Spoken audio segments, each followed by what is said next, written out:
ನಮಸ್ಕಾರ ವಿಶೇಷ ಕಾರ್ಯಕ್ರಮಕ್ಕೆ ಸ್ವಾಗತ ನಾನು ಪೂರ್ಣಿಮಾ ನೋಡಿ ಧರ್ಮಸ್ಥಳದ ವಿಚಾರ ದಿನದಿಂದ ದಿನಕ್ಕೆ ಸಾಕಷ್ಟು ವಿಚಾರಗಳು ತೆರೆಕೊಳ್ತಾ ಇದೆ ಒಂದು ಕಡೆ ಎಸ್ಐಟಿ ತನಿಖೆ ಚುರುಕುಗೊಂಡಿದ್ದು ಸಾಕಷ್ಟು ಜನರ ವಿಚಾರಣೆ ಆಗ್ತಾ ಇದೆ ಅದರ ಮೇಲೆ ಒಂದಷ್ಟು ಇನ್ವೆಸ್ಟಿಗೇಷನ್ ನಡೀತಾ ಇದೆ ಇದೆಲ್ಲದರ ನಡುವೆ ಸೌಜನ್ಯ ಅತ್ಯಾಚಾರ ಹಾಗೆ ಕೊಲೆ ಪ್ರಕರಣ ಅದು ಎಲ್ಲಿವರೆಗೂ ಬಂದು ನಿಂತಿದೆ ಅದರ ತನಿಖೆ ಯಾವ ರೀತಿ ನಡೀತಾ ಇದೆ ಸದ್ಯಕ್ಕೆ ಧರ್ಮಸ್ಥಳದ ವಿಚಾರ ಇಡೀ ದೇಶಾದ್ಯಂತ ಇಡೀ ವಿಶ್ವದಾದ್ಯಂತ ದೊಡ್ಡ ಮಟ್ಟದಲ್ಲಿ ಚರ್ಚೆ ಆಗ್ತಾ ಇರುವಂತಹ ವಿಚಾರ ಸೊ ಈಗ ಪ್ರೆಸೆಂಟ್ ಏನಾಗ್ತಾ ಇದೆ ಅಲ್ಲಿ ಎಸ್ಐಟಿ ತನಿಖೆ ಯಾವ ಹಂತದಲ್ಲಿದೆ ಇನ್ನು ಯಾವೆಲ್ಲ ವಿಚಾರಗಳು ತೆರೆಕೊಳ್ಳುತ್ತೆ ಎಲ್ಲದರ ಬಗ್ಗೆ ನಾವು ನಮ್ಮ ಕಾರ್ಯಕ್ರಮದಲ್ಲಿ ಎಂದಿನಂತೆ ಡಿಸ್ಕಸ್ ಮಾಡ್ತಾ ಹೋಗೋಣ ನನ್ನ ಜೊತೆಗಿದ್ದಾರೆ ನಾಡಿನ ಹಿರಿಯ ಪತ್ರಕರ್ತರಾದಂತಹ ಶಶಿಧರ್ ಭಟ್ ಸರ್ ಅವರು ಕಾರ್ಯಕ್ರಮಕ್ಕೆ ಸ್ವಾಗತ ಮಾಡೋಣ ಸರ್ ಕಾರ್ಯಕ್ರಮಕ್ಕೆ ಸ್ವಾಗತ ಸರ್ ಧರ್ಮಸ್ಥಳದ ವಿಚಾರ ಒಂದ್ ರೀತಿಯಲ್ಲಿ ಚೈನ್ ಲಿಂಕ್ ರೀತಿ ಮೊದಲು ಶುರುವಾಗಿದ್ದು ಸೌಜನ್ಯ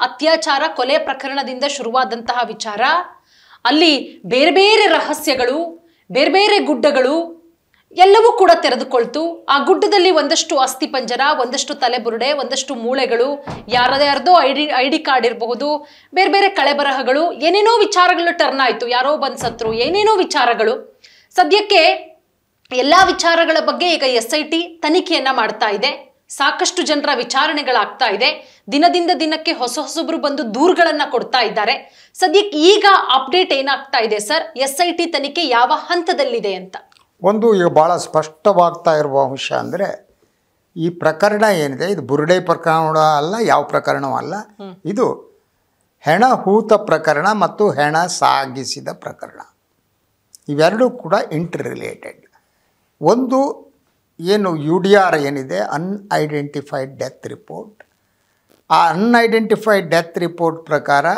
ಎಷ್ಟು ಹೆಣಗಳನ್ನು ದಫನ್ ಮಾಡಲಾಗಿದೆ ಅಂತ್ಯಕ್ರಿಯೆ ನಡೆಸಲಾಗಿದೆ ಅನ್ನೋದು ಒಂದು ಸೊ ಅದರ ಪ್ರಕಾರ ಗ್ರಾಮ ಪಂಚಾಯಿತಿ ಏನಿದೆ ಈ ದಾಖಲೆಗಳ ಗ್ರಾಮ ಪಂಚಾಯಿತಿಯಲ್ಲಿ ಇರಬೇಕು ಗ್ರಾಮ ಪಂಚಾಯಿತಿಯಲ್ಲಿದೆ ಸೊ SIT ಮೊದಲನೇ ಈ ಗ್ರಾಮ ಪಂಚಾಯಿತಿಯಲ್ಲಿ ಇರುವಂತಹ ಈ ಒಂದು ದಾಖಲೆಗಳನ್ನು ವಶಪಡಿಸಿಕೊಂಡಿತ್ತು ಈಗ ಅಧ್ಯಯನ ನಡೆಸ್ತಾ ಇದ್ದ ಕೆಲವು ಶಾಕಿಂಗ್ ಆದ ಅಂಶಗಳು ಹೊರಗಡೆ ಬರ್ತಿದೆ ಅಂದರೆ ನಿಮಗೆ ಸಾಗಾಣಿಕೆ ಒಂದು ಕಡೆ ಆದರೆ ಇನ್ನೊಂದು ಕಡೆ ಹೂತು ಹಾಕಿರುವುದು ಅಂತ ಅದನ್ನ ಗ್ರಾಮ ಪಂಚಾಯಿತಿಯ ಸೂಚನೆಯ ಮೇರೆಗೆ ಪೊಲೀಸ್ ಸೂಚನೆಯ ಮೇರೆಗೆ ಮಾಡಿರ್ಬೋದು ಆದರೆ ಅದರ ಸಮಸ್ಯೆ ಇರುವುದು ಆ ಒಂದು ಅನ್ಐಡೆಂಟಿಫೈಡ್ ಡೆತ್ ರಿಪೋರ್ಟ್ನಲ್ಲಿ ಸೊ ಈಗ ಕೆಲವು ಪ್ರಶ್ನೆಗಳು ಎದ್ದಿವೆ ಒಂದು ಬಹುತೇಕ ಹೆಣಗಳನ್ನು ಮಂಗಳೂರಿನ KS ಹೆಗಡೆ ಆಸ್ಪತ್ರೆಗೆ ತೆಗೆದುಕೊಂಡು ಹೋಗಿ ಯಾಕೆ ಪೋಸ್ಟ್ ಮಾರ್ಟಮ್ ಮಾಡಿಸಲಾಯಿತು ಇಸ್ ದ ಫಸ್ಟ್ ಕ್ವೆಶ್ಚನ್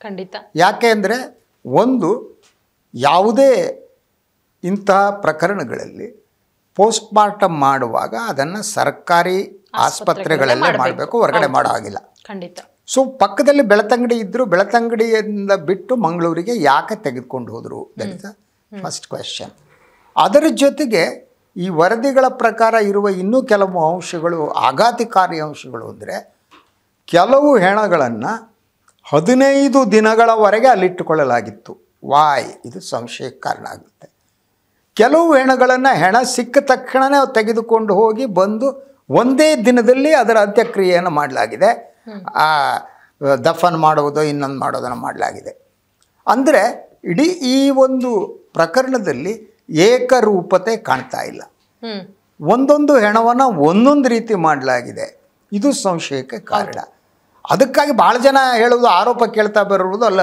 ಆ ಹೆಣಗಳ ಅಂಗಾಂಗಗಳನ್ನು ಯಾಕೆ ಬಳಸಿಕೊಳ್ಳಲಾಗಿತ್ತು ಬೇರೆ ಬಳಸಿಕೊಳ್ಳಲಾಗಿತ್ತಾ ಈ ಪ್ರಶ್ನೆಗಳಿವೆ ಅಂದ್ರೆ ಮಾರಾಟಕ್ಕೆ ಸರ್ ಏನಕ್ಕೆ ಬರ್ಬೋದು ಅದರಲ್ಲಿ ವಿದ್ಯಾರ್ಥಿಗಳಾಗಿ ಬಳಸ್ಕೊಂಡಿರ್ಬೋದು ಸೊ ಮೆಡಿಕಲ್ ಕಾಲೇಜ್ ಅಂದಾಗ ವಿದ್ಯಾರ್ಥಿಗಳಿಗೆ ಬೇಕಾಗುತ್ತೆ ಅದಕ್ಕೆ ಆದರೆ ಅದು ಯಾವುದನ್ನು ಮಾಡಿದರೂ ಕೂಡ ಅದಕ್ಕೆ ಒಂದು ಪ್ರಾಮಾಣಿಕವಾದ ಒಂದು ವರದಿ ಇರಬೇಕು ಇನ್ನೊಂದು ಇರಬೇಕು ಅದು ಯಾವುದೂ ಕಾಣ್ತಾ ಇಲ್ಲ ಅಲ್ಲಿ that is a major thing second thing ಇದು ಎರಡನ್ನೂ ಕೂಡ SIT ತನ್ನ ತನಿಖೆಯನ್ನು ತೀವ್ರಗೊಳಿಸಿ ಈಗ ಏನು ಬಂಗ್ಲೆಗುಡ್ಡದಲ್ಲಿ ಸಿಕ್ಕಿದಂಥ ಅಸ್ಥಿಪಂಜರಗಳೇನಿವೆ ಆ ಅಸ್ಥಿಪಂಜರಗಳನ್ನು ಈಗ FSL ಕಳಿಸಿದೆ that is a one thing ಇನ್ನೂ ಒಂದು ಮೇಜರ್ ಡೆವಲಪ್ಮೆಂಟ್ ಅಂತ ಅಂದರೆ ಈಗ ಹೊರಗೆ ಬರ್ತಾ ಇರೋದು ಸೊ ಏನು ಧರ್ಮಸ್ಥಳದ ಅಲ್ಲಿ ಕೆಲಸ ಮಾಡುವ ಸಿಬ್ಬಂದಿಗಳೇನಿದ್ದಾರೆ ಹೆಗ್ಗಡೆಯವರ ಪರವಾಗಿ ಕೆಲಸ ಮಾಡುವ ಸಿಬ್ಬಂದಿಗಳು ಆ ಸಿಬ್ಬಂದಿಗಳ ವಿಚಾರಣೆಯನ್ನು SIT ಮಾಡ್ತಾ ಇದೆ. Is a most important thing. ನಿನ್ನೆ ಬಂದ ವರದಿಯ ಪ್ರಕಾರ ಏನು ಅಲ್ಲಿ ಸ್ವಾಗತ ವಿಭಾಗ ಏನಿದೆ, ಆ ಸ್ವಾಗತ ವಿಭಾಗದಲ್ಲಿ ಕೆಲಸ ಮಾಡಿದವ್ರನ್ನು ಕರೆಸಿಕೊಳ್ಳಲಾಗಿದೆ ಅಂತ ಹೇಳಲಾಗ್ತಾ ಇದೆ. ಈ ಸ್ವಾಗತ ವಿಭಾಗ ಯಾಕೆ ಇಂಪಾರ್ಟೆಂಟು ಅಂತಂದರೆ, ಚಿನ್ನಯ್ಯ ಮೊದಲು ಏನು ಆರೋಪ ಮಾಡಿದ್ದ, ಆರೋಪ ಮಾಡಿದಾಗ ಅವನು ಹೇಳಿದ್ದು, ನಾನು ಹೆಣಗಳನ್ನು ಸ್ವಾಗತ ವಿಭಾಗ ಏನಿದೆ, ಇನ್ಫಾರ್ಮೇಷನ್ ಆ್ಯಂಡ್ ಇದು ವೆಲ್ಕಮ್ ಮಾಡೋದಕ್ಕೆ ಇಟ್ಟಿದ್ದಾರೆ ವಿಭಾಗ, ಆ ವಿಭಾಗದ ಸೂಚನೆಯ ಮೇರೆಗೆ ನಾನು ಹೆಣಗಳನ್ನು ದಫನ್ ಮಾಡಿದ್ದೇನೆ ಅಂತ ಚಿನ್ನಯ್ಯ ಹೇಳಿದ್ದ. ಆದ್ದರಿಂದ ಚಿನ್ನಯ್ಯನ ಹೇಳಿಕೆ ಆಧಾರದಲ್ಲೂ ಮಾಡಿರ್ಬೋದು, ಅಥವಾ SITಗೆ ಬೇರೆ ಕೆಲವು ಮಾಹಿತಿಗಳು ಸಿಕ್ಕಿರ್ಬೋದು. ಆ ಕಾರಣಕ್ಕಾಗಿ ಈಗ ಆ ಸ್ವಾಗತ ಮಾಡುವವರನ್ನು ಕೂಡ ಕರೆಸಲಾಗಿದ್ದು this a most important thing. ಇದು ಆದಮೇಲೆ ಆ ಸ್ವಾಗತ ಇದರಲ್ಲಿ ಕೆಲಸ ಯಾರು ಮಾಡೋರಿದ್ದಾರೆ, ಆ ಕೆಲಸ ಮಾಡ್ತಾ ಇರುವವರು ಏನು ರಿವೀಲ್ ಮಾಡಿದ್ರೆ ಇನ್ವೆಸ್ಟಿಗೇಷನ್ ಇನ್ನೊಂದು ಹೆಜ್ಜೆಗೆ ಹೋಗುತ್ತೆ.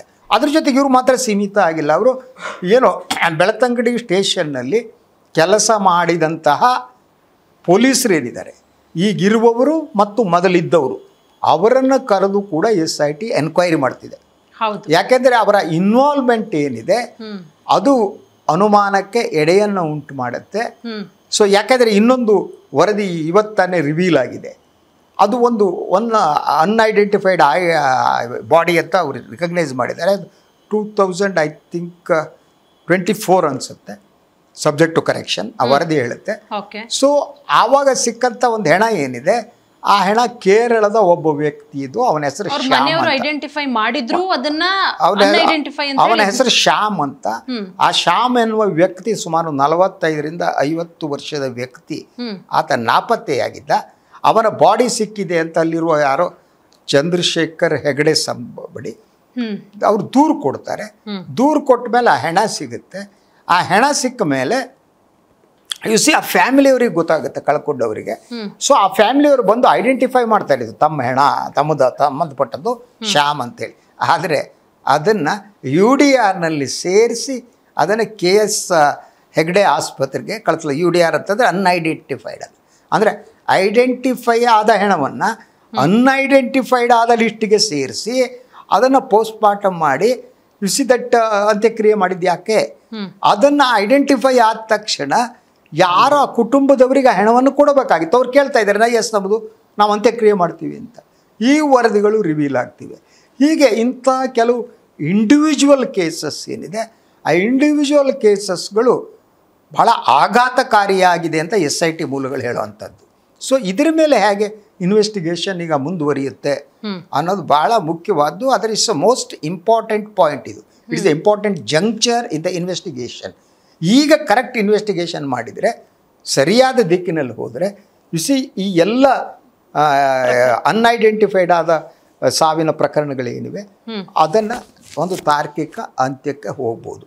ಅದ್ರ ಜೊತೆಗೆ ಇರುವ ಇನ್ನೊಂದು ಮಾಹಿತಿ ಅಂತ ಅಂದರೆ, ಬಹುಮಟ್ಟಿಗೆ ಹಳೆಯ ಪ್ರಕರಣಗಳಿಗೆ ಏನು ಸಂಬಂಧಪಟ್ಟಿದೆ, ಆ ಹಳೆಯ ಪ್ರಕರಣಗಳು ಕೂಡ ರೀಓಪನ್ ಆಗ್ಬೋದು. ಅದಕ್ಕೆ ಸಂಬಂಧಪಟ್ಟ ಮಾಹಿತಿಗಳನ್ನು ಕೂಡ SIT ಕಲೆಕ್ಟ್ ಮಾಡ್ತಾ ಇದೆ ಅನ್ನೋ ವರದಿ ಕೂಡ ಇದೆ. ಇದು ಸಬ್ಜೆಕ್ಟ್ ಟು ಕರೆಕ್ಷನ್. ಸೊ ಆದ್ದರಿಂದ ಈಗ ಏನಾದರೂ ರೀಓಪನ್ ಆದರೆ ದಟ್ ಇಸ್ ದ ಮೋಸ್ಟ್ ಇಡೀ ಈ ಒಂದು ಹತ್ಯಾಕಾಂಡ ಏನಿದೆ, ಈ ಒಂದು ಪ್ರಕರಣ ಇದೆ, ಅದೊಂದು ತಾರ್ಕಿಕ ಅಂತ್ಯಕ್ಕೆ ಹೋಗುತ್ತೆ. Exactly sir, right.